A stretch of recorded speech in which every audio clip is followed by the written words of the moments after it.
सिद्धेभ्यः।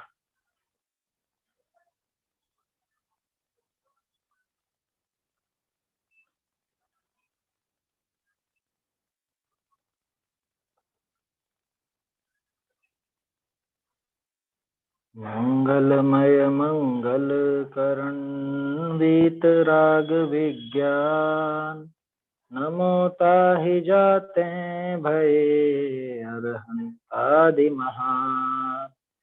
करि मंगल करि हों महाग्रंथ करण को काज, जाते मिले समाज सब पावे निज पद राज। ये महान ग्रंथ त्रिलोकसार की पीठिका है। तोडरमल जी ने जो भाषा टीका लिखी उसकी पीठिका है। असल में त्रिलोकसार ग्रंथ तो नेमि चंद्राचार्य का है और उस पर भाषा टीका तोडरमल जी साहब कर रहे हैं।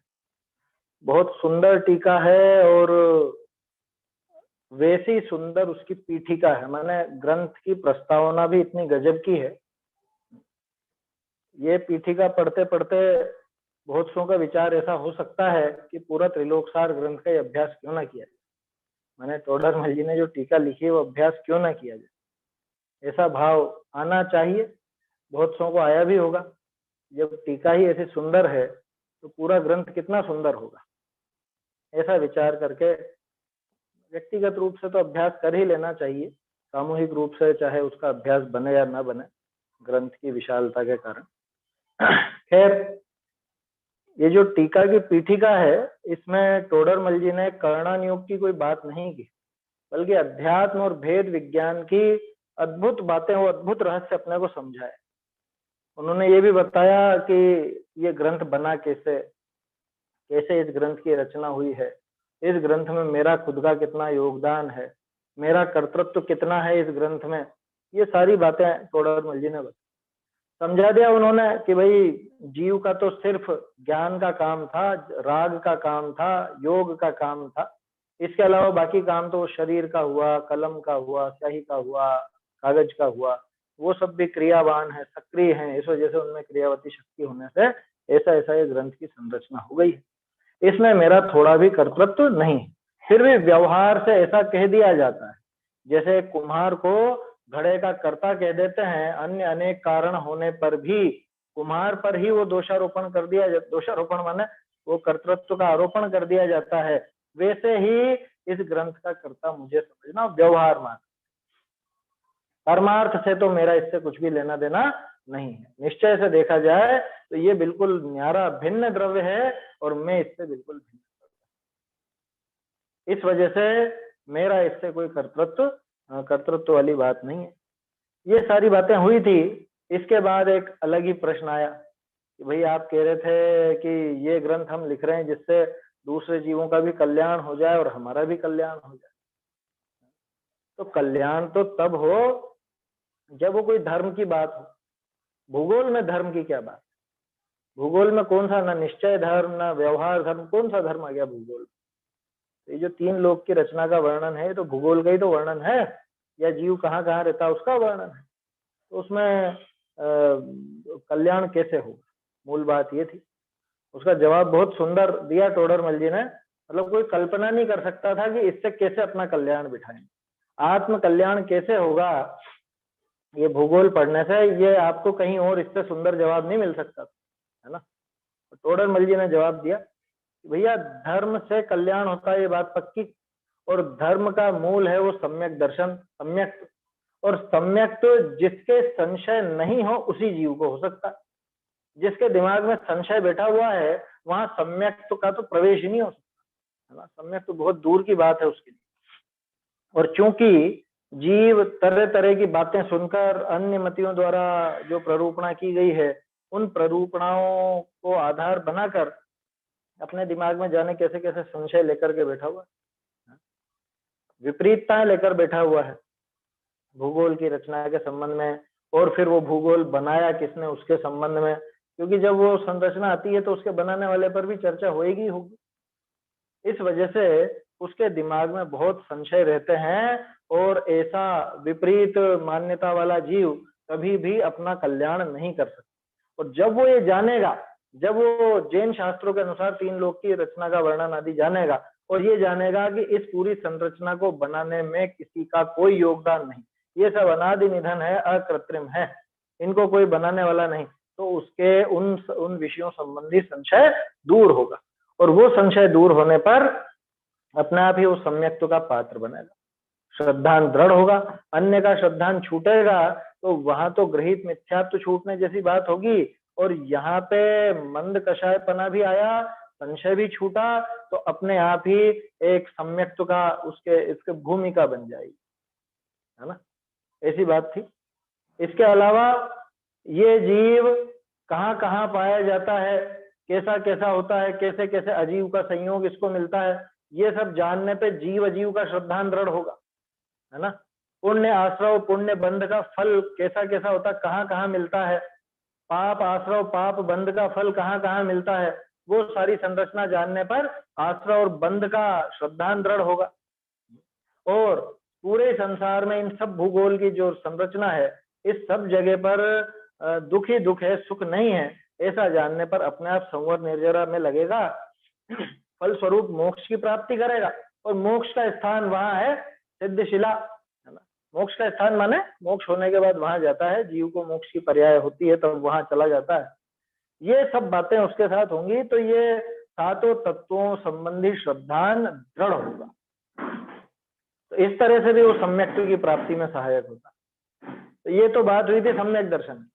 फिर बात आई थी सम्यक ज्ञान की, कि चूंकि इस ग्रंथ का जो अभ्यास किया जाता है वहां राग द्वेष होने का कोई उपाय है नहीं, है ना। उल्टा राग द्वेष उस समय तो छूटता ही छूटता माने कम हो जाता, हीन हो जाता, मिथ्यात्व हीनता को प्राप्त हो रहा है क्योंकि विपरीत संरचना नहीं पढ़ रहा, सही सही संरचना पढ़ रहा है, ठीक है ना। दूसरी बात, राग आदि भी घटते हैं इसके, उनका अभ्यास करते समय, तो राग आदि के घटने के कारण वहां भी इसके ये सम्यक्त्व की इसके एक संभावना बनती है ना। राग आदि वहां हीन होने के कारण इस जीव के ऐसी भूमिका बन जाती है और ये सम्यक्त्व का पात्र होता है। सम्यक ज्ञान कहा था ना उसको, सम्यक ज्ञान की बात आ गई थी कि रागादि घटने का ज्ञान हुआ, रागादि जिससे हीन हुए ऐसा ज्ञान हुआ, फल स्वरूप इसके अभ्यास से स्वयं भी सम्यक ज्ञान होता है। तो सम्यक दर्शन सम्यक ज्ञान की बात तो अपन ने देख ली। खास बात तो अब है सम्यक चारित्र कैसे बैठेगा। क्या ये 3 लोक की रचना का वर्णन पढ़ने से सम्यक चारित्र कैसे होगा।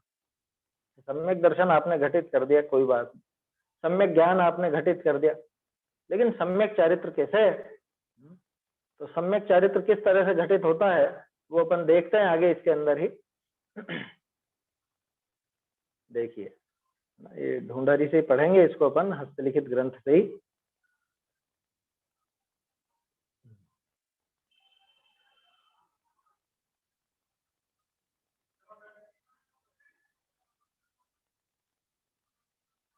हाँ ये तो हो गया था अपना, दूसरा नंबर पेज पर ही बात थी। तब सम्यक श्रद्धान दृढ़ हुई और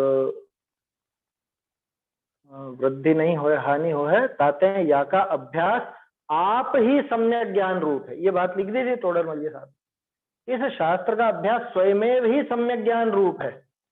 क्यों, उसका एक और कारण है कि सम्यक ज्ञान के अंग जो बताए हैं, सम्यक ज्ञान शुद्ध ज्ञान और ये जिनवाणी जो द्वादशांग शुद्ध ज्ञान रूप है, और ये 3 लोक की रचना आदि का जो वर्णन है, ये सब उस अपने द्रव्य श्रुत का ही अंग है, उस द्रव्य सम्यक ज्ञान का ही अंग है।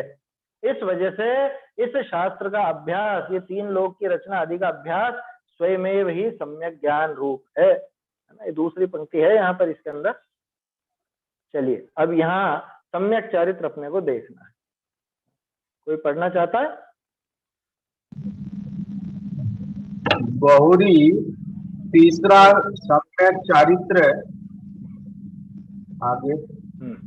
हाँ और लाइन और शुरुआत की लाइन, चारित्र धर्म है तो सराग वितराग भेद को लिए है। तो अशुभ अशुभ अशुभ, तो एक मिनट, अशुभ प्रवृत्ति छूटी, शुभ प्रवृत्ति भये सराग चारित्र हो है। तो इस शास्त्र पे आगे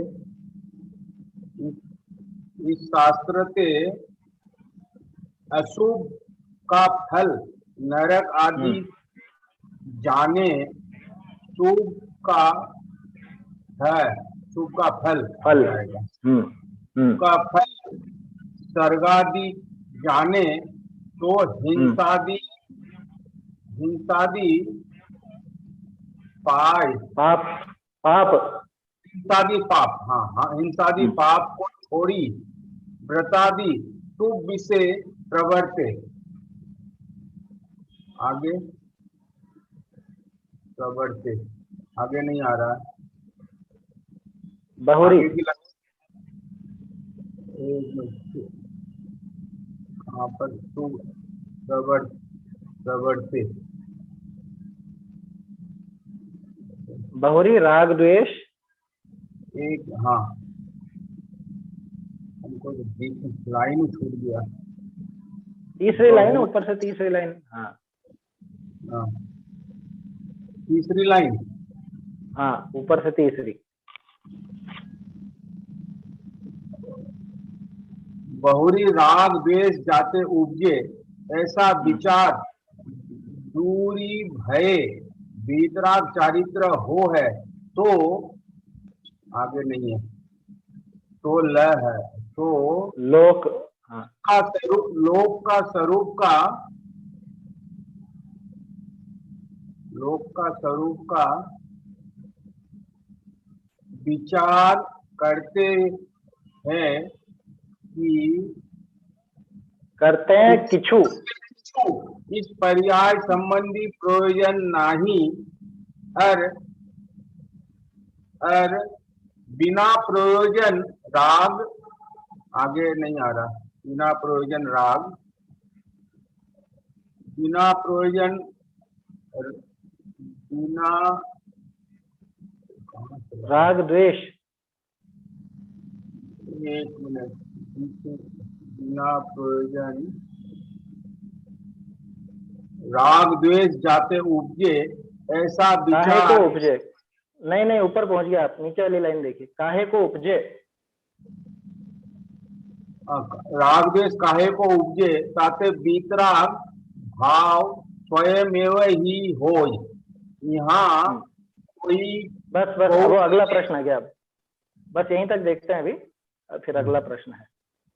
देखिए क्या कहा, बहुरी तीसरा सम्यक चारित्र धर्म है ना, पहला सम्यक दर्शन, दूसरा सम्यक ज्ञान, तीसरा सम्यक चारित्र। ये सम्यक चारित्र धर्म है, सो सराग वीतराग भेद को लिए है, माने वो सराग और वीतरागता के भेद सहित है। सो अशुभ प्रवृत्ति छूटी, शुभ प्रवृत्ति भय सराग चारित्र हो है। सो इस शास्त्र ते अशुभ का फल नरकादिक जाने, शुभ का फल स्वर्गादिक जाने, तो हिंसादि पाप को छोड़ी व्रतादि शुभ विषय प्रवर्ते, बहुरी राग द्वेष जाते उपजे, ऐसा विचार दूरी भय वीतराग चारित्र हो है। सो लोक का स्वरूप का विचार करते हैं किछु इस पर्याय संबंधी प्रयोजन नहीं, और बिना प्रयोजन राग द्वेष काहे को उपजे, ताते वीतराग भाव स्वयमेव ही होई। बहुत जोरदार जवाब है वास्तव में, ये देखा जाए तो। देखिए इस पर बात करते हैं थोड़ी अपन। क्या कहा कि ये जो सम्यक चारित्र, सम्यक दर्शन, सम्यक ज्ञान, सम्यक चारित्र, ये तीनों की एकता से मोक्ष होगा, उससे जीव का कल्याण है, ये अपनी बात हुई थी। और तीन लोक की रचना का वर्णन पढ़ने से, इसका अभ्यास करने से किस तरह से इस जीव को सम्यक दर्शन प्राप्त होता है, ये उन्होंने बता दिया। दूसरा सम्यक ज्ञान भी इस रूप ही है, ये भी बता दिया। अब सम्यक चारित्र कैसे हो, देखो इसमें बड़ी विडंबना है। लोगों को ऐसा लगता है चारित्र कहते कुछ ना कुछ चारित्र दिखना चाहिए ना, बाहर में कुछ तो होना चाहिए, सम्यक चारित्र बोल रहे हैं तो कुछ व्रत, उपवास, तप इत्यादि, कुछ ना कुछ चारित्र का ऐसा अंग नजर आना चाहिए।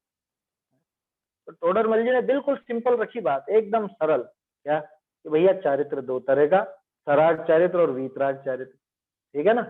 इसमें बाहर जो होते हैं व्रत उपवास आदि, इनको क्या कहा जाता है, इनको सराग चारित्र कहते हैं, सराग चारित्र। नहीं ये सराग चारित्र नहीं है ना। सराग चारित्र तो उन शुभ भावों का नाम है जो वीतराग चारित्र के साथ में होते हैं। यही तो वो समझाना चाह रहे हैं टोडरमल जी। चारित्र किसकी पर्याय है ना? वो तो देखो बात में बात आ गई, इसलिए कर लेते हैं वो बात भी। चारित्र गुण की। चारित्र, हाँ चारित्र गुण तो किसमें होता है? चारित्र गुण वो जीव में होता है।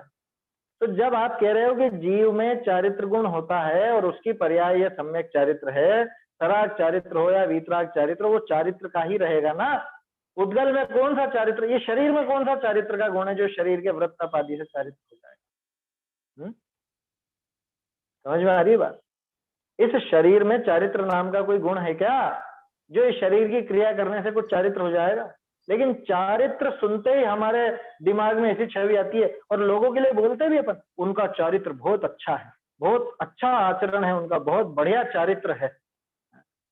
कि उनका चारित्र अच्छा है तो उसमें अगर आप शुभ भावों को लेकर के बात कर रहे हो तो ठीक है, कहा जा सकता है, व्यवहार से वैसा कहा जा सकता है। लेकिन आप बाहरी आचरण देख करके ये बात कहते हो कि चारित्र बहुत अच्छा है, तो वो तो अपन ने सुबह पढ़ा था ना भाव पहाड़ में, कैसी दशा बताई थी, इतना जबरदस्त द्रव्य लिंग और ऐसा ऐसा तप किया, उदाहरण लिए तो थे। तो मधु पिंगल का और अन्य मती में भी जो प्रसिद्ध है उनका भी, क्या कितने महातपस्वी थे, क्या था, चारित्र था कि नहीं था? बिल्कुल भी नहीं। ठीक है चलो छोड़ो, वहां तो चारित्र है ही नहीं।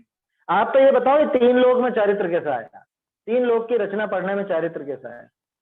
चारित्र के दो भेद हैं, एक सराग चारित्र और एक वीतराग।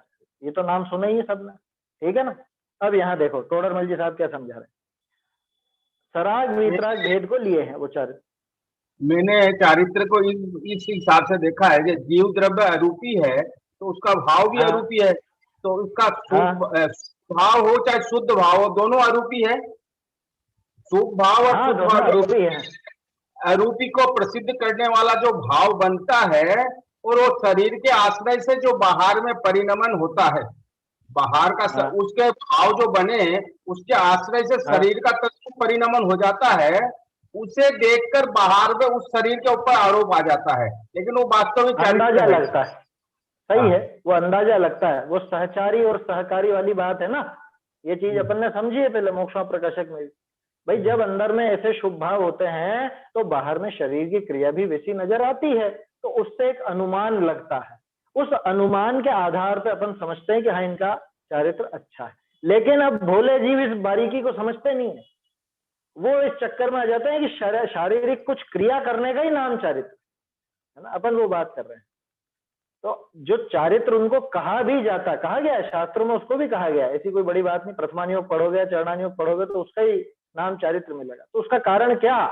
उसका कारण यही है कि अंदर में जिसके वास्तविक चारित्र होता है उसके बाहर में कुछ इस प्रकार की क्रियाएं, कुछ इस प्रकार की दशाएं नजर आती है। तो वो जो सहकारी दशाएं हैं, सहचारी दशाएं हैं, उन सहचारी सहकारी दशाओं को अपन चारित्र कह देते हैं। जैसे केले का छिलका, वो केला ही कहलाता है जब तक उसके अंदर दल है, तब तक, है ना। अंदर जब तक वो फल का दल है तब तक वो केले का छिलका क्या कहलाएगा? केला ही तो कहलाएगा। आया समझ? और जब दल अलग हो गया उसके बाद उसको कोई केला कहे तो वो समझदारी थोड़ी ना, उसके बाद तो छिलका ही नाम पता। वैसा यहाँ समझना। तो क्या कह रहे हैं अभी, इसको समझते हैं अपन। तो तीन लोक की रचना का वर्णन पढ़ने, सुनने में, समझने में, इसमें चारित्र कहाँ से आया? कि भाई चारित्र नाम का जो धर्म है वो सराग और वीतरागता के भेद से दो प्रकार, ठीक है। सो अशुभ प्रवृत्ति छूटी। अब देखना टोडरमल जी कैसे घटित करेंगे दोनों को। कोई एकदम से पढ़ते ये सोचेगा कि हाँ शायद शुभ भावों की वजह से सराग चारित्र घटित कर रहे हैं, वो दोनों घटित करेंगे यहाँ पे। ये टोडरमल जी की खासियत है, ये कोई और घटित नहीं कर पाया। सो अशुभ प्रवृत्ति छूटी, शुभ प्रवृत्ति भय, सराग चारित्र हो। अब यहाँ प्रवृत्ति का क्या अर्थ लेना? शरीर की है? शरीर की प्रवृत्ति, भावों की, है ना। भावों की ही प्रवृत्ति है पूरी बात यहाँ पर। कि अशुभ प्रवृत्ति छूटी, शुभ प्रवृत्ति भय, सराग चारित्र हो। अशुभ भाव छूटकर शुभ भाव होते हैं, उसका नाम सराग चरित्र। ठीक है, उस अनुसार बाहर में वैसी क्रिया भी होती है, लेकिन उसकी यहाँ पे बात नहीं है, लेना चाहिए भावों की बात। अशुभ प्रवृत्ति छूटी, शुभ प्रवृत्ति भय सराग चारित्र हो है। ठीक है, ये तो सराग चारित्र की परिभाषा सही है ना, इसमें तो किसी को कोई शंका नहीं होनी चाहिए। तो सराग चारित्र नाम किसका, कि अशुभ प्रवृत्ति छूटे और शुभ प्रवृत्ति हो, उसका नाम है सराग चारित्र। ठीक है ना, ये बात हो गई। अब ये बताओ, सो इस शास्त्र ते अशुभ का फल नरकादिक जाने, शुभ का फल स्वर्गादिक जाने, तो हिंसादि पाप को छोड़ी व्रतादि शुभ विषय प्रवृत्त लिया है गाड़ी पटरी पर। इस शास्त्र को पढ़ने से क्या होगा, 3 लोक की रचना का वर्णन जब पढ़ेंगे तो ये भी तो आएगा ना कि हाँ ये 7 नरक हैं, 16 स्वर्ग हैं। इन 7 नरकों में जीव क्यों जाता है, इन 16 स्वर्गों में जीव क्यों जाता है? या मोक्ष में जीव क्यों जाता है, वहां कैसे जीव जाते हैं, यहाँ कैसे जीव जाते हैं, ये सारी बात पढ़ेगा कि नहीं पढ़ेगा उसके साथ। 3 लोक की रचना, अकेले 3 लोक की रचना थोड़ी ना, उसमें ये भी तो बात है कि यहाँ रहता कौन है, कैसे भाव वाला रहता है, और कैसी परिस्थितियां हैं, नरक में खाने को क्या क्या लड्डू मिलेंगे, कैसी कैसी दशाएं होंगी वहां पर, क्या आया समझ। वो सारी जो नरक की विभीषिकाएं हैं, उन सबका वर्णन है त्रिलोक सार में। नारकियों का भोजन कैसा रहता है कि नहीं रहता, भोजन होता है कि नहीं होता नारकियों पे, भोजन होता है कि नहीं होता, काई का भोजन होता है। देखो बहुत पहले तक मैं भी ऐसा सोचता था कि कुछ खाते पीते नहीं है, क्योंकि आता ना 3 लोग को नाज जू खाए, मिटे न भूख कणा न लहाए। तो अपने दिमाग में यही आता है कि कणा न लहाए, एक चीज नहीं मिलती खाने को।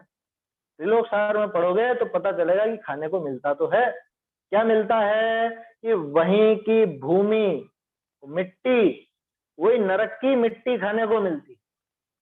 तो फिर उसको आहार क्यों नहीं कहते हैं? आहार इसलिए नहीं कहते क्योंकि वो पोषण नहीं करती, उल्टा विकार बढ़ाती। नरक की मिट्टी का वर्णन कैसा किया, वहीं पे आया वो वर्णन कि वो मिट्टी का एक कण यहाँ आ जाए तो वो कोसों के जीव मर जाए, जाने कितने कोस, बोलो, है ना। ऐसी मिट्टी वो भूख के वश होकर खाते तो है, लेकिन खाने पर तृप्ति नहीं होती है, उल्टा और वेदना बढ़ती ही जाती। जैसे कोई जहर की शीशी पी ले तो पेट भरेगा कि नहीं भरेगा, बताओ। जहर की शीशी पिए ना तो आहार तो मिला कि नहीं मिला उसको, बस वैसी बात समझना। नारकियों का आहार वो आहार में नहीं गिना जाएगा। जो अपन कवला आहार की बात करते हैं और चीजों के आहार की बात करते हैं, उस आहार जैसा आहार नहीं है वो। आहार वो कहलाता है जो शरीर को पोषण दे, उनका तो शरीर बिगाड़ने वाला आहार है। बोलो खाना है फिर वहां का आहार है? नहीं नहीं नहीं नहीं खाना, नहीं खाना, तो ये पाप छोड़ो, तो वो जीव पाप छोड़ेगा। स्वर्ग की जब वो सुंदरताएं दिखाई जाएंगी, स्वर्ग की छटाएं दिखाई जाएंगी, तब फिर इसको ये दिखेगा अच्छा ऐसी व्यवस्था है और इतना सुंदर है स्वर्ग और ऐसी सारी अनुकूलता है, ये सब चीजें हैं, फिर कि हाँ ठीक है स्वर्ग ठीक है। तो वो नरक से बचने के लिए नरक जाने लायक पाप भावों को छोड़ेगा, स्वर्ग जाने के लिए स्वर्ग जाने लायक शुभ भावों को करेगा। तो वो अशुभ से छूटा, शुभ में आया, तो ये सदाचारी तो आया कि नहीं आया। वो शुभ का व्रताधिक का पालन करेगा। व्रताधिक का पालन सिर्फ बाहरी नहीं, तद अनुकूल तद अनुसार वैसे भाव, है ना, उन शुभ भावों के प्रति लगेगा। तो अशुभ से छूट करके इधर शुभ में आया तो अपने आप इसके सराग चारित्रपना आया या नहीं आया। तुम कहते हो चारित्र कैसे आएगा 3 लोक की रचना का वर्णन से, ऐसा है। बात समझ में आई। कुभोग भूमि में भी मिट्टी खाते हैं ना, वो मीठी होती है ना वहाँ की, कुभोग भूमि में भी तो वो मिट्टी अलग है, खाते हैं। वो अलग है, वो उसमें दिक्कत नहीं है, उससे तो उनको पोषण ही मिलता है, वो तो स्वादिष्ट होती है, अच्छा, है ना। पर वो और जो भूमि आदि की बात और, है, और आहार नहीं रहता वहाँ, और रहता हो जो भी रहता हो, है ना। अच्छा। बाकी वो स्वादिष्ट मिट्टी खाते हैं, ऐसा कुछ है वहां पर कुभोग भूमि आदि में, लेकिन वो सब पुण्यवान जीव है। नाम कुभोग भूमि है तो यूं नहीं समझना कि पापी जीव है या प्रतिकूलता नहीं है, लेकिन वहां पे क्या विशेष पुण्य नहीं था, हीन पुण्य वाले थे, इसलिए ऐसी परिस्थितियों में जन्म लिया, तो उनको ये सब चीजें तो मिल जाती। वो बहुत अजीब और गरीब प्रक्रिया है। और नरक में जाने वाले को तो वो भोजन के नाम पर वो इतनी गंदी, इतनी खतरनाक वो मिट्टी, जहर जैसी मिट्टी वो खाने को, ऐसा समझ। मैंने तो देखो ऐसे मैंने तो ऐसे सुना, वैक्रिक शरीर वाले को तो कवला आहार होता ही नहीं है, तो फिर मिट्टी कहाँ से खाएंगे? है उसमें, त्रिलोक सार जी ने वर्णन है। पहले मैं भी यही सोचता था कि आहार वाहार नहीं होता है, तो आहार नहीं होता ऐसा कहना भी गलत नहीं है, क्योंकि आहार किसका नाम, कि जो शरीर को पोषण दे उसका नाम। वैक्रिक शरीर वाले को कवलाहार नहीं होता, ये बात स्वर्ग वालों के लिए है ना। नारकियों के तो ये चीज है, और इसको कवलाहार गिनेंगे ही नहीं ना, इसको कवलाहार नहीं गिनेंगे, भले वो मुंह से कोर लेकर के खाते हो, क्योंकि ये आहार की श्रेणी में ही नहीं आता। आहार की श्रेणी में वो चीज आएगी कि जिससे शरीर को पोषण मिले, और जिसको अपन छोड़ सकें या छोड़ना चाहें, जिसे छोड़ा जाता है बुद्धिपूर्वक, वो सब वहां पे इस तरह का।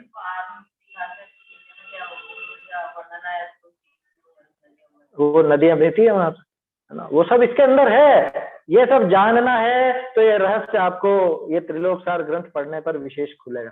अपन ने तो थोड़ी सी एक हिंट ली है कि भाई ये सारी चीजें जब पढ़ेगा, है ना, शुभ का फल स्वर्गाधिक जानेगा, अशुभ का फल नरकाधिक जानेगा, तो हिंसादि पाप को छोड़कर व्रतादि शुभ विषय प्रवर्ते, उसमें प्रवर्तेगा ही प्रवर्तेगा। ये तो बिल्कुल प्रैक्टिकल बात है ना।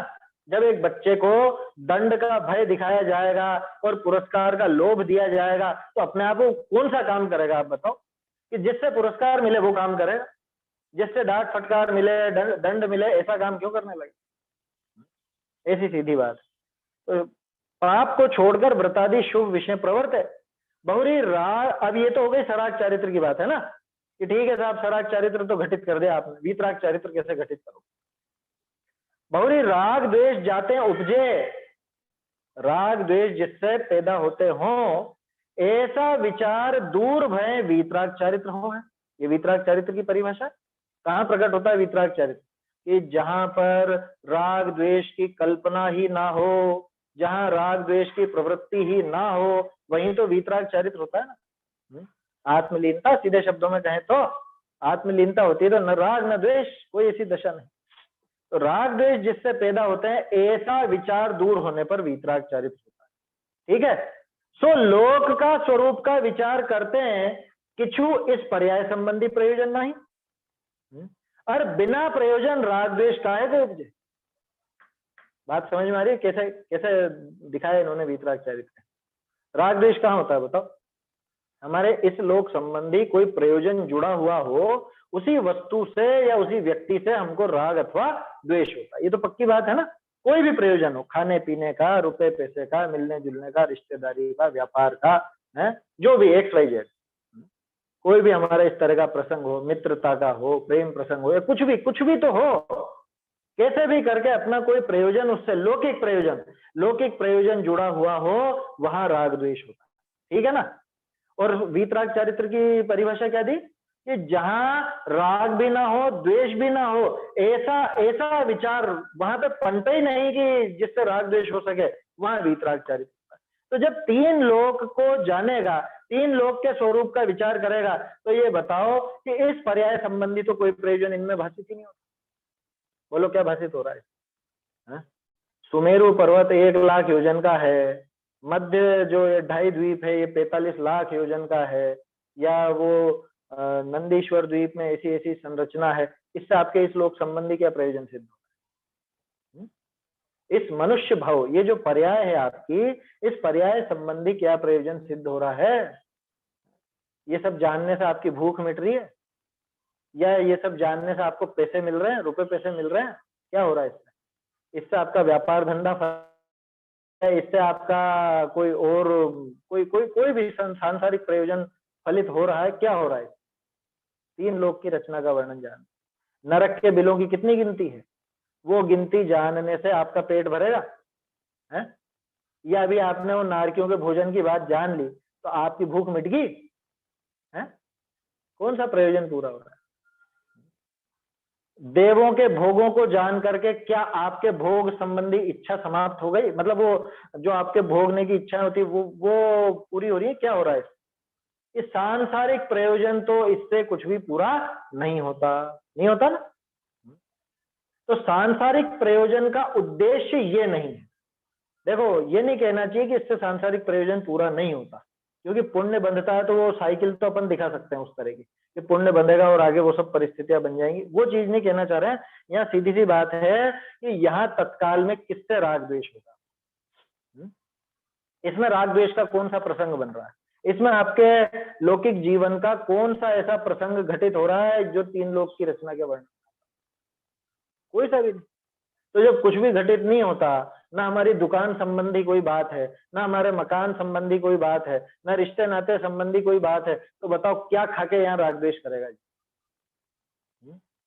सुमेरु पर्वत 1,00,000 योजन का है, इसमें क्या राग करोगे कि द्वेष करोगे, बोलो? ये आपके राग द्वेष का किसका विषय है? सुमेरु पर्वत। अच्छा चलो सुमेरु को छोड़ दो, और जो इतने इतने सारे पर्वत हैं तरह तरह के, और द्वीप हैं, समुद्र हैं, वो ऊपर वैमानिकों के विमान हैं, इन सब में आप राग द्वेष क्यों करने लगोगे? कि वो इंद्र के विमान का वो पूरा जान करके आपकी दुकान पे कोई फर्क पड़ गया क्या? अरे ये इतना नहीं होना चाहिए था। सुमेरु अगर थोड़ा सा छोटा होता ना तो हमारी दुकान ज्यादा चलती, ऐसा है क्या? या सुमेरु थोड़ा ज्यादा बड़ा होता तो हमको रोटी कम बनानी पड़ती? बोलो, कौन सा प्रयोजन हल हो रहा है इससे? कि सांसारिक कोई ऐसा प्रयोजन सीधा इनसे जुड़ा हुआ नहीं है, इसलिए हमको इनको जानने पर कोई राग या द्वेष की प्रवृत्ति नहीं होती। ठीक है ना? ये राग द्वेष के जनक नहीं है किसी भी तरह से। भाई प्रथमान योग में जो कहानियां हैं वहां तो आप किसी से राग और किसी से द्वेष कर सकते है ना, वहां रावण आपको बुरा लग सकता है, राम जी अच्छे लग सकते, ये सब चीजें हो सकती है, वो कहानियां। लेकिन इनमें क्या होगा कि वो पहली पृथ्वी के खर भाग, पंख भाग, अब बहुल भाग है, और 1,84,000 योजन मोटी पृथ्वी, क्या होगा बताओ? उसमें राग करूं कि द्वेष करूं, क्या करूं? वहां राग द्वेष का कोई प्रयोजन ही नहीं, कोई प्रयोजन नहीं है वहां पर। सो लोक का स्वरूप का विचार करते हैं, किछु इस पर्याय संबंधी प्रयोजन ना है, कोई प्रयोजन नहीं है उससे, न भूख मिट रही है, न पैसा आ रहा है, न कुछ हो रहा है।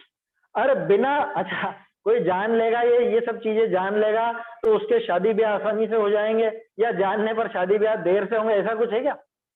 ऐसा तो कुछ भी नहीं, कोई प्रयोजन नहीं हो रहा। अरे बिना प्रयोजन राग द्वेष काहे को उपजे? अब बताओ, जब इनसे कोई प्रयोजन ही नहीं है तो इनमें राग द्वेष क्यों पैदा होगा? गजब की बात है, इनको जानेंगे भी सही और इनमें राग द्वेष भी नहीं पैदा होगा, ऐसी विचित्रता सिर्फ करणान योग में। समझ में आ रही बात? क्योंकि तोडरमल जी ने कहा ना, छद्मस्त का ज्ञान तो ऐसा है जिसको जानने जाए वहीं राग द्वेष के बिना मानता है, क्योंकि इसका कुछ ना कुछ सांसारिक प्रयोजन, इस पर्याय का प्रयोजन जुड़ा रहता है ना। लेकिन ये तीन लोक की रचना में क्या क्या फर्क पड़ जाए, इसमें कौन सा प्रयोजन हल हो रहा है इसका? तो बिना प्रयोजन राग द्वेष काहे को उपजे, इसलिए तीन लोक की रचना का वर्णन समझने में राग द्वेष पैदा नहीं होते। तो आप तो बात ही जाने कहाँ लेगी, हम तो पूछ रहे थे यहाँ चारित्र कैसे हुआ, अरे वही बता रहे हैं कि राग द्वेष काहे को उपजे, ताते वीत राग भाव स्वयमेव ही हुई, इसलिए वीत राग भाव अपने आप ही होता है। क्यों? क्योंकि वीतराग चारित्र कहाँ होगा कि जहां राग द्वेष की प्रवृत्ति ना हो, और तीन लोक की रचना को जानने में राग द्वेष की प्रवृत्ति होती ही नहीं है ना। जो पिछले चला रहे हैं वो भी हीन होते जाते हैं और इनसे कोई राग द्वेष पैदा नहीं होता है। समझ में आ रही है बात? इनसे कोई राग द्वेष पैदा होते नहीं, और वीतराग चारित्र के लिए यही तो चाहिए। तो सराग चारित्र और वीतराग चारित्र दोनों के दोनों चारित्र तीन लोक की रचना को समझने से घटित कर दिए थोड़ा। सराग चारित्र कैसे घटित किया कि वो पापों से डरता है, उन सब रचनाओं को पढ़कर तो पाप छोड़ता है ना, शुभ भाव में लगता है, तो वो सराग चारित्र आ गया। दूसरा कि यहाँ पे इसको राग द्वेष होता नहीं है क्योंकि सांसारिक कोई प्रयोजन है नहीं, इसलिए वैसा राग द्वेष इसको तीन लोक की रचना से है ही नहीं, तो इस वजह से यहाँ वीतराग चारित्र की संभावना बन जाती है। यहाँ राग द्वेष नहीं पन पाता, राग द्वेष नहीं करता, इसलिए इसके वीतराग चारित्र अपने आप इधर अपने आप ही वीतरागता संबंधी भाव होते हैं, ऐसा कह रहा है। वीतराग भाव स्वयमेव ही होई, तो ये पढ़ने से कोई वीतरागी हो जाएगा कि पढ़ने से वीतरागी हो जाएगा, ये नहीं कह रहे हैं। बात यह है कि वीतरागता को चारित्र कहा ना है, वो चारित्र के दो भेद करे ना, सम्यक चारित्र के सराग और वीतराग। तो सराग चारित्र भी यहाँ घटित होता है और वो वीतराग चारित्र भी यहाँ घटित होता है। वीतराग चारित्र की भूमिका भी यहाँ बनती है और सराग चारित्र का तो काम दिख ही रहा है, साफ साफ दिख रहा है, उसमें तो कोई ऐसी कहने की बात ही नहीं। समझ में आया? तो इतने सुंदर ढंग से टोडरमल जी ने यहाँ पे ये घटित कर दिया कि ये 3 लोक की रचना का अभ्यास करने से हमारा कल्याण होगा 100%। समझ में आएगी ना बात? फिर से एक बार थोड़ा सा दोहरा लेते हैं। कैसे होगा कि कल्याण होता है मोक्ष से, मोक्ष स्वरूप ही, कल्याण स्वरूप ही है मोक्ष, और वो मोक्ष होता है सम्यक दर्शन ज्ञान चारित्र से। ठीक है, अब सम्यक दर्शन इससे ऐसे घटित हो गया, सम्यक ज्ञान ऐसे घटित हो गया, सम्यक चारित्र ऐसे घटित हो गया। अब बताओ कल्याण कैसे आया समझ में? कितने अलग अलग ढंग से समझाया है, ये विशेषता है टोडरमल जी की। यही सब भाव आगे बढ़कर के इन्हीं सबका विकास करके मोक्ष मार्ग प्रकाशक की संरचना होती है। यही सब चीजें वहां पे समझाई। अभी बहुत जोरदार प्रश्न आ रहा है और मैं आपसे पूछूंगा ये प्रश्न कहाँ पर आया है, कहाँ पढ़ा है इस तरह का प्रश्न, है ना? चलिए देखते हैं, अगला प्रश्न देखते हैं। नहीं, ये जैसे स्वर्ग का या भोग भूमि का, हाँ हाँ, भोग भूमि का वर्णन सुना तो हमारे मन में कुछ भाव आए ना कि अपन को भी अरे वाह बढ़िया ऐसी भोग भूमि में चले जो वहाँ कुछ संकट ही नहीं है बनाने खाने का, वो करने तो सराग चारित्र में चली गई वो बात। तो अच्छा, वो बात सराग चारित्र में चली गई। आपने ये लाइन ढंग से नहीं पढ़ी। देखो इसमें क्या लिखा है, हाँ, इस पर्याय संबंधी प्रयोजन नहीं है। होगी भोग भूमि खूब होगी, तो इस पर्याय में क्या मिल रहा है आपको उससे? ये लिखा ना यहाँ, सो लोक का स्वरूप विचार करते हैं, किछु इस पर्याय संबंधी प्रयोजन नहीं। भोग भूमि का वर्णन आपने पढ़ा, ठीक है, भोग भूमि को देखकर आपका मन ललचाया तो आप शुभ भावों में लगे भी थे। तो इस पर्याय का क्या होगा? इस पर्याय में थोड़ी ना कुछ मिल रहा है वहां से। वो जो अगली पर्याय के लिए तैयारी करेगा वो तो चला गया सराग चारित्र में, ऐसा लेना। वो चीज तो गई सराग चारित्र में, क्योंकि अशुभ से छूट करके शुभ भावों में जा रहा है वो, ठीक है ना? और यहाँ पे तत्काल में इस पर्याय संबंधी कुछ भी उसको प्रयोजन सिद्ध नहीं होता, इस वजह से वहां राग द्वेष की भी प्रवृत्ति नहीं होती। इस तरह से लेना यहाँ। और कोई प्रश्न है क्या? किसी का माइक चालू है? चलिए देखते हैं। यहाँ को कहे, यहाँ से पढ़ना है अपने को। कोई पढ़ना चाहता? सबसे ऊपर दिख रहा है जो, यहाँ को कहे। इतना विकल्प की, एक मिनट, आपने पढ़ लिया ना? कोई और अगर पढ़ना चाहता हो तो, कोई और नहीं पढ़ना चाहे तो आप पढ़िएगा। चलिए, कोई और नहीं पढ़ रहा है, पढ़िए आप ही। इतना विकल्प की, यहाँ को कहे, हाँ ठीक है, कोई बात नहीं। इतना विकल्प को कहे, इतना विकल्प हाँ, की किए। विकल्प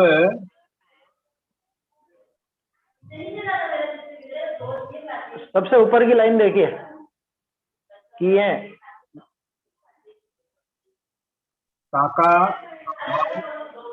नहीं, इसके ऊपर वाली लाइन। इतना विकल्प किए वीतरागता कैसे रहे? हाँ, काका उत्तर, भय विकल्प दूरी होय।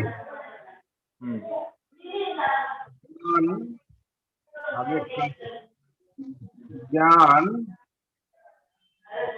का स्वरूप।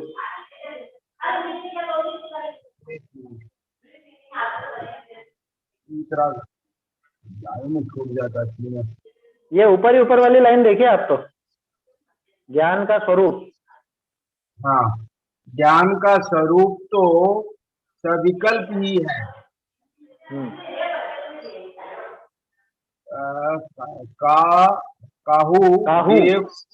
काहू गेय को जाने ही गा। हाँ, ताते गे जानने के विकल्प से वीतराग, ऊपर ही ऊपर देखिएगा, वीतरागता का अभाव नहीं है। ना हो है। वीतरागता का अभाव न हो है, जिससे राग द्वेष उपजे, ऐसे विकल्पनी के वीतराग, आगे ऐसे विकल्पनी के वीतराग का अभाव हो है, ऐसे इस शास्त्र से सम्यक दर्शन ज्ञान चारित्र धर्म, आगे की प्राप्ति हो है। इससे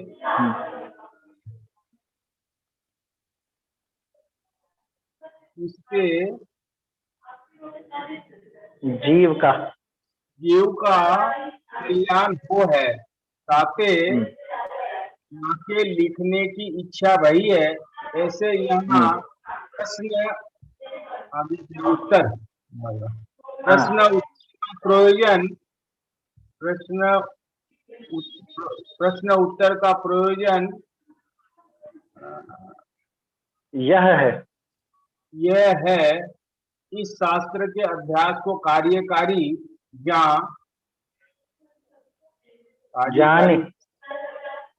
आगे अक्षर नहीं आ रहे हैं, कार्यकारी ऊपर की लाइन हाँ, कार्यकारी ज्ञानी यहाँ का पढ़ना वाचना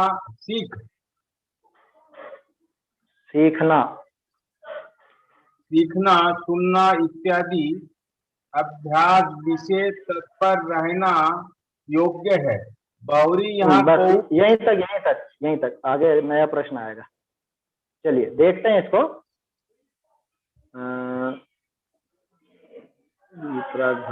में हुई है ना, ये बात हो गई थी अपनी। यहाँ को कहे इतना विकल्प किए वीतराग तक कैसे रहे। ये अपन ने पैराग्राफ पढ़ा, तब तक आप लोगों ने विचार किया होगा। मैं ये पूछना चाह रहा हूँ, ये प्रश्न आपने कहीं और पढ़ा है? इतना विकल्प करने पर वीतरागता कैसे रहेगी? पहले मैं पढ़ देता हूँ इसका उत्तर, फिर अपन चर्चा करें। ता का उत्तर, जड़ भय विकल्प दूर होई, ज्ञान का स्वरूप तो सविकल्प ही है, काहू गे को जाने ही गा, ताते गे जानने के विकल्प थे, वीतरागता का अभाव न हो है, जिसते राग द्वेष उपजे, ऐसे विकल्प नीते वीतरागता का अभाव हो है। ऐसे इस शास्त्र से सम्यक दर्शन ज्ञान चारित्र धर्म की प्राप्ति हो है, इससे जीव का कल्याण हो है, ताते या के लिखने की इच्छा भई है। ऐसे यहाँ प्रश्न उत्तर का प्रयोजन यह है, इस शास्त्र के अभ्यास को कार्यकारी जाने या का पढ़ना वाचना सीखना सुनना इत्यादि अभ्यास विषय तत्पर रहना योग्य। ठीक है ना। चलिए अब ऐसा ही प्रश्न आपने कहीं को पढ़ा हो तो बताइए। मुझे तो अपेक्षा है आप लोगों से, क्योंकि पहले ये प्रकरण अपन ने बहुत अच्छे से पढ़ा था। मोक्ष मार्ग प्रकाशक या जिन सत्ता स्वरूप में हो तो आप 2-4 नाम बोल रहे, ऐसे तो किसी के नहीं पहला नाम बताती मोक्ष मार्ग प्रकाशक। हाँ मोक्ष मार्ग प्रकाशक में कहाँ पे? 7वें अध्याय में बता दोगे? हाँ 7वें अध्याय में कहाँ पे?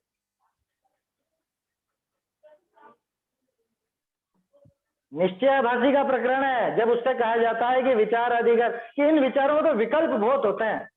ये कहा था ना उसने, प्रश्न की भाषा दूसरी है लेकिन उसका आशय यही है कि हमको विकल्प करना नहीं है, इसलिए हम शास्त्रों का अभ्यास भी नहीं करते। वो अभ्यास की मना करने के लिए उसने ऐसा तर्क उठाया था।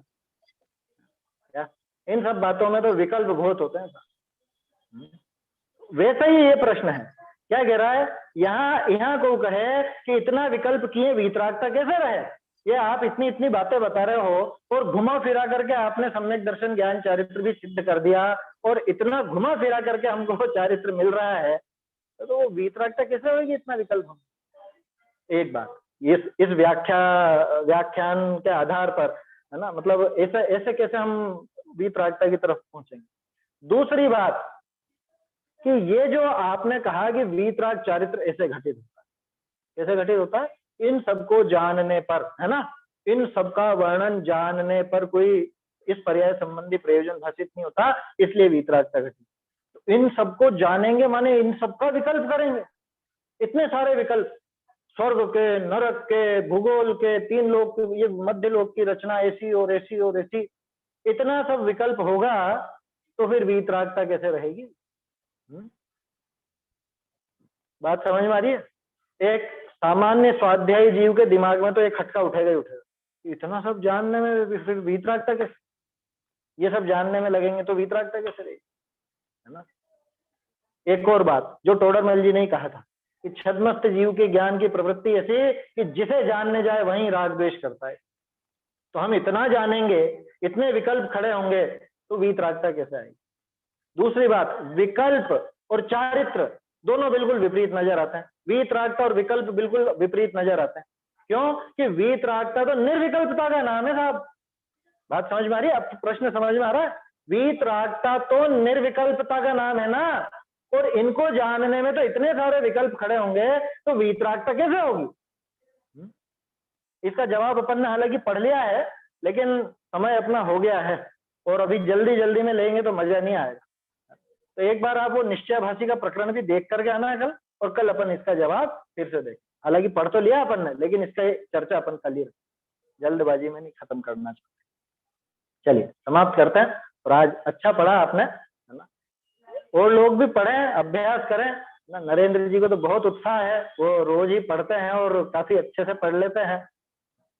आप अलग से भी जो दूसरे ग्रंथों की पीडीएफ है उन पर अभ्यास किया करें। पुरानी भाषा भी देखो समझ में आएगी। इसमें एक शब्द आया था ना, ज्ञान तो जाने ही गा। अब वो जाने ही गा सुनने में अटपटा लगता है, अपन बोलते जानेगा ही जानेगा। पहले ऐसा कहा जाता था जाने ही गा, करे ही गा। जो अपन कहते हैं करेगा ही करेगा, तो पुरानी भाषा में चलता था करे ही गा ऐसे। ये टोडरमल जी के टाइम की भाषा है। तो जैसे जैसे अभ्यास बढ़ता जाएगा पुरानी भाषा की मधुरता भी अपने को भाषित होगी और ये विषय भी अपने को ख्याल में आएगा, है ना? इसकी चर्चा अपन फिर आगे कल से थोड़ा मेरा 10 दिन मतलब अनुपस्थित का एक प्रश्न खड़ा हो रहा है। कोई मेरे बॉम्बे में भतीजी के गृह अनुष्ठान है, उसमें जाना पड़ेगा। तो भाई लोग भी रहते हैं तो ये वासना से दूर हो रहा हूँ। तो विकल्प तो बहुत है, अशुभ भाव में जा रहा हूँ ये भी समझ में आ रहा है, लेकिन स्थिति ऐसी आ गई जो वासना से दूर। कोई बात नहीं, अपने अपने परिणामों को वहां भी संभाल के रखें, कोई दिक्कत नहीं है। और समय तो आप तो खैर अभ्यासी हैं तो समय तो निकालना जानते ही हैं आप। ऐसे प्रसंगों में जाने पर भी कैसे अपन अपना समय निकाल कर अपना अभ्यास कर सकते हैं। इस समय तत्काल ना हो, अलग से हो जाए, कोई दिक्कत नहीं है, बाद में भी हो सकता है वो तो जैसे भी होगा जुड़ने का कोशिश करूंगा। जितना 15 मिनट समय मिले तो 15 मिनट भी जुड़ूंगा, कोशिश तो करूंगा। फिर जैसे बनाव बनेगा वैसा देखेंगे। हाँ हाँ, कोई दिक्कत नहीं उसके अंदर। आप तो सही है, सभी लोग अभ्यास करते रहें। ये विषय इस तरह के विषय लेने का उद्देश्य ये है अपना कि जो अपने भूले बिसरे ग्रंथ हैं और जो हमारे महान महान विद्वानों ने, आचार्यों ने जो चीजें हमको दी हैं, कम से कम उसकी महिमा तो हमारे हृदय में बैठे और उनका अभ्यास करने को बिल्कुल अपन ये मतलब कोशिश करें और इसको समझने का उपाय करें। वो उनकी मेहनत को व्यर्थ नहीं जाने दें, यही अपना एकमात्र उद्देश्य है ये सब लेने। और इस बार पढ़ाने के पीछे भी यही प्रयोजन है। बहुत से लोगों को इसमें बोरियत भी होती होगी कि अरे टाइम बिगड़ रहा है, ये पढ़ रहे हैं दूसरे, इसमें टाइम ज्यादा। लेकिन उससे भाई ये भी देखो शास्त्राभ्यास का एक प्रकार। टोडरमल जी ने लिखा था जैसे बने तैसे। तो पुराने शास्त्र कोई जरूरी नहीं मुझे हाथ लगे, आपको हाथ लग जाए तो आप भी तो पढ़ना सीख लो, तो आप सीख जाओगे, उसमें भी काम हो जाएगा, आप आगे बढ़ाओगे, उसमें क्या है। इसलिए ये मूल भाषा से भाषांतर होते ही थोड़ा सा फर्क आ जाता है। लेखक का भाव बहुत फर्क आ जाता है, बहुत फर्क आ जाता है ना। गुरुदेव तो खुद कहते ही थे, गुरुदेव के खुद के प्रवचन जो लोग गुजराती जानते हैं वो गुजराती में पढ़े और हिंदी में पढ़े, अंतर मालूम पड़ जाए, वो भाव गायब हो जाता है। अमृत चंद्राचार्य को मूल संस्कृत से पढ़ो, उसमें इतना आनंद आएगा जितना आपको उस अनुवाद में नहीं आ सकता। चाहे कितनी उच्च श्रेणी का अनुवाद हो, लेकिन अनुवाद आखिर अनुवाद ही होता है, मूल भाषा नहीं होती। इसीलिए आपको ध्यान हो तो सम्यक ज्ञान चंद्रिका की पीठिका में टोडरमल जी ने कहा था कि जिनको वो भाषा आती हो वो तो वहीं से पढ़े। उन्होंने लिख दिया था ये, है ना, आपको ध्यान हो तो शुरू में ये प्रकरण लिया था, जिन्हें वो प्राकृत संस्कृत आदि आती हो वो तो वहीं से पढ़ेंगे, और जिनको नहीं आती है उनके लिए लिख रहा हूं मैं, तो ये कुंजी तो उनके लिए है। तो ऐसे ही ये अपना एक छोटा सा प्रयास है इस बहाने ये विशेष अच्छा, और अकेला ये अभ्यास कराने का प्रयोजन नहीं, तोडरमल जी के दिमाग में कितना अध्यात्म भरा हुआ था ये अपने को, और उस अध्यात्म को हमें प्राप्त कर, ये भेद विज्ञान की बात यहाँ पर आई और अभी भी लगातार आ रही है, अध्यात्म की बात आ रही है, तो ये चीज अपन तोडरमल जी से सीख जाए, ये अपना इसमें उद्देश्य है ना। आगे ये प्रश्न की चर्चा अपन कल करेंगे, ये इतने विकल्प होने पर वीतरागता कैसे संभव, ये अपन कल देखेंगे। निज निधि निज में बताई यह अनंत उपकार है, इसके लिए जिन वाणी माँ को वंदना शत बार, वंदना शत बार है।